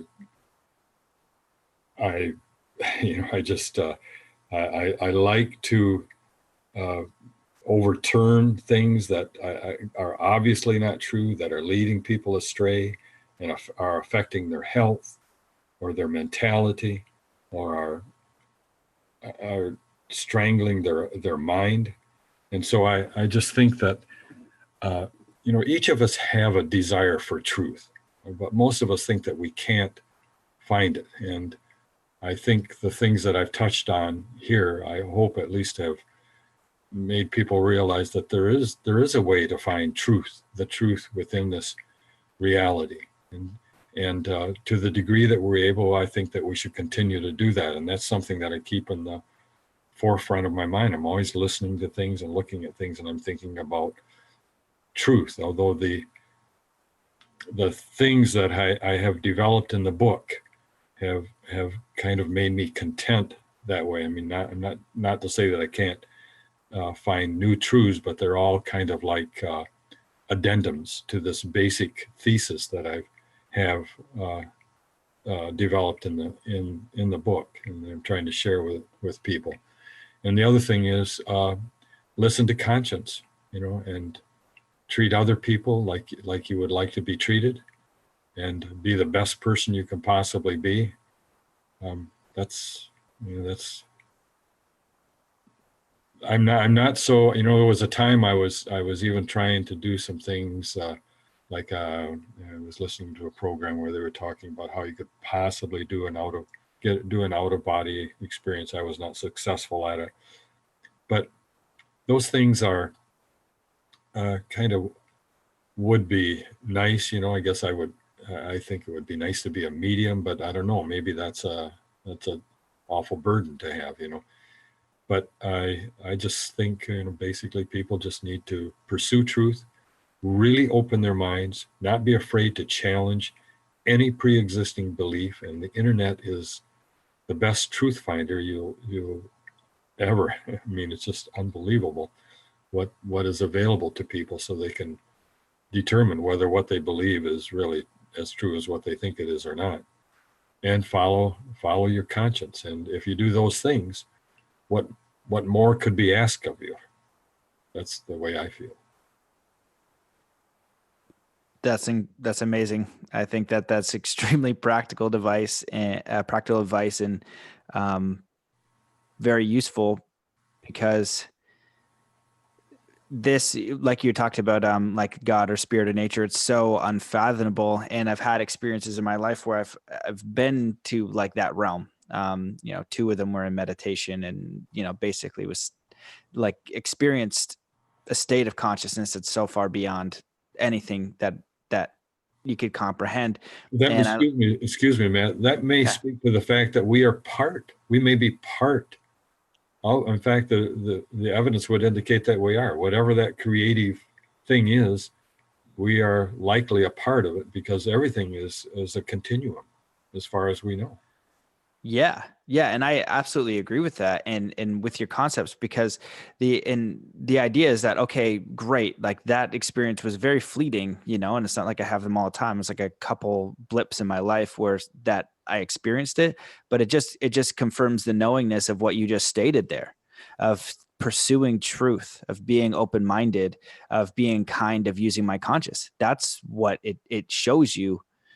That's what the experience is meant to teach you. And the people who explore things like plant medicines or meditation or enlightenment or all of those things, the deeper you go down that rabbit hole, and if you have those, experiences that are so-called mind-blowing or life-changing, and they're multidimensional or whatever the case is with all the stuff that's out there, all it does is confirm and double down and triple down exactly what you just said. And And you don't. a lot of people would argue, well, the only way I can really know what is right and wrong is, to read the Bible or to listen to my minister or priest and so forth. And I say to them, would you identify for me one thing in the Bible or the Quran or the Upanishads or anything? Identify one thing there or in any religion ethically, that's a matter of ethics that you cannot derive from your own conscience. I just get silence. I mean, like it's, they're not, not going to church every Sunday is like a mortal sin. Or, I mean, that's the kind of stuff that comes out of man-made religions.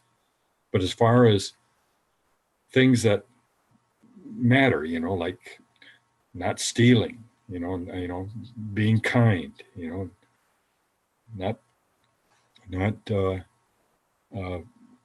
being truthful, those basic elements are right within us. We don't need somebody to pontificate those to us.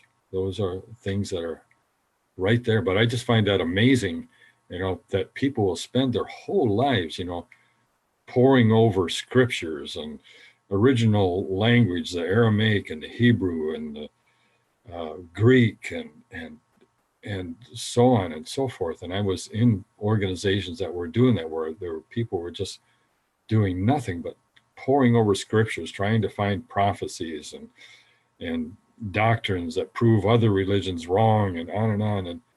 But where is the ethics and where's the morality out of all that? That doesn't derive any of that.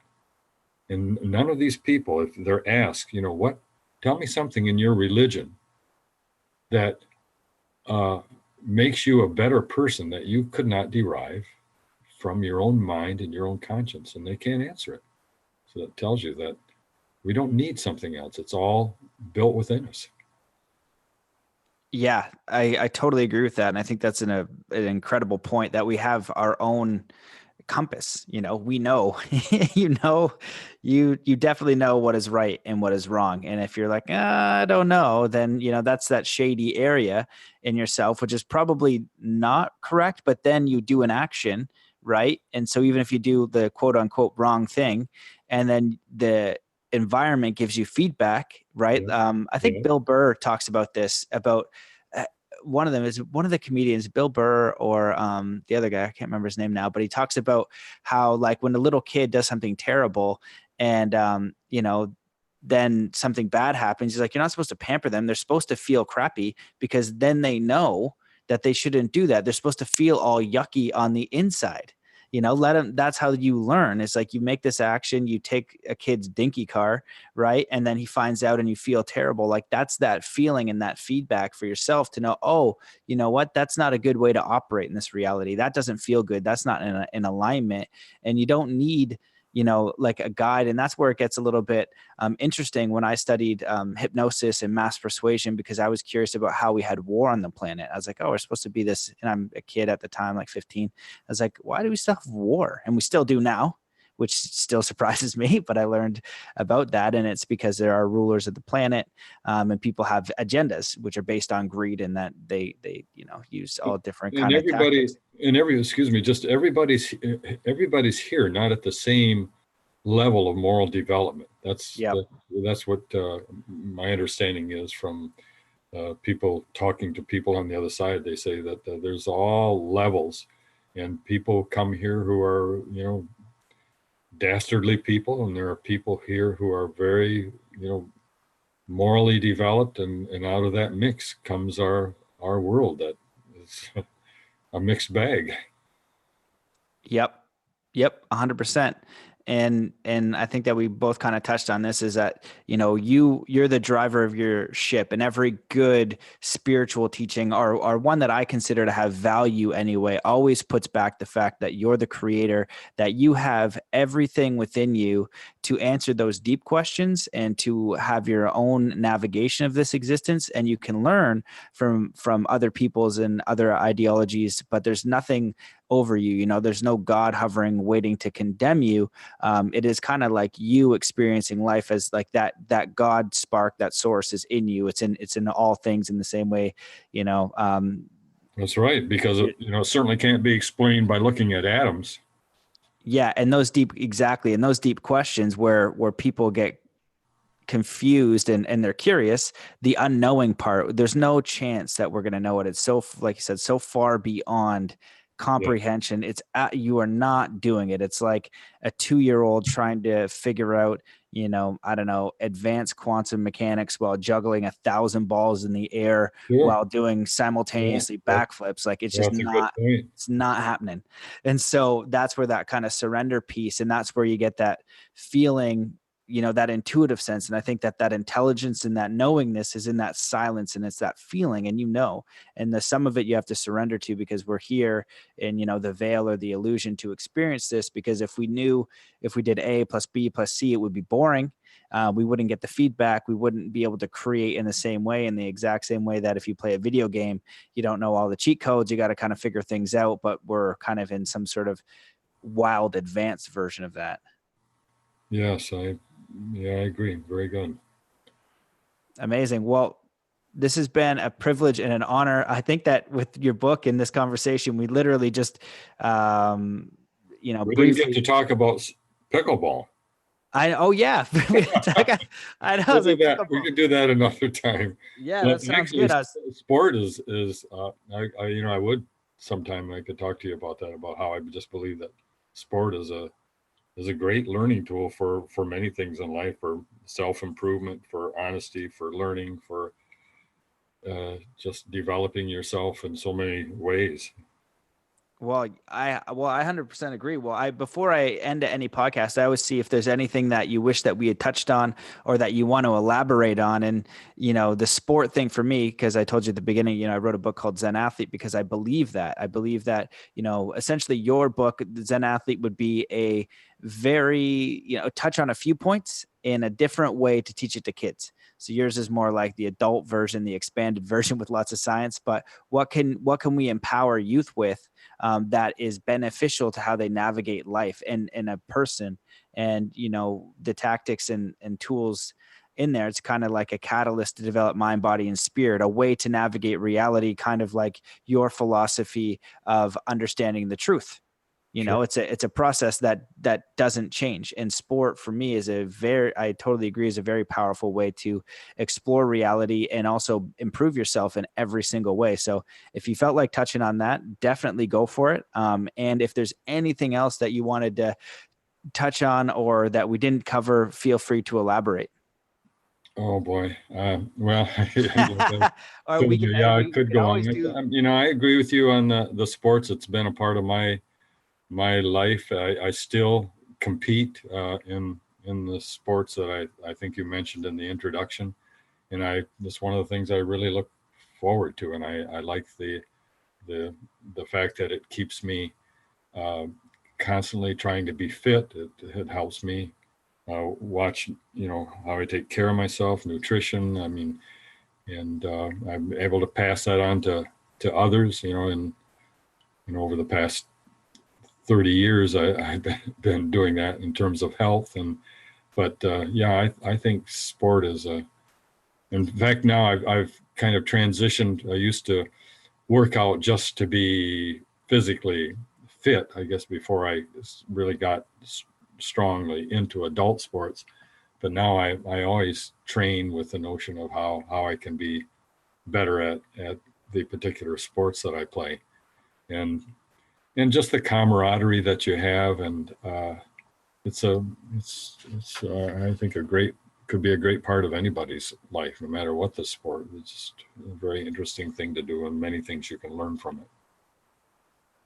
Yep, 100% agree. You learn a lot from it, and I think that sport in general, the culture that we're using to define sport as like a win or lose type of scenario, when we redefine that as personal empowerment, self-development, community building, and camaraderie, and that becomes a cultural standard, and that will be a massive shift for humanity. You know, what the Olympics could be and things like that, and that's the true nature of sport and competition and personal improvement and fun. You know, having fun with your Yes. fellow man.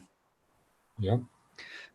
So yeah, well, we're definitely gonna have to do this again, because I think, like we said, we just brushed the surface of every single chapter, and not even all of them. There is a lot more, but I just want to thank you for your time, for your research, for your personal exploration, and for your willingness to share your work.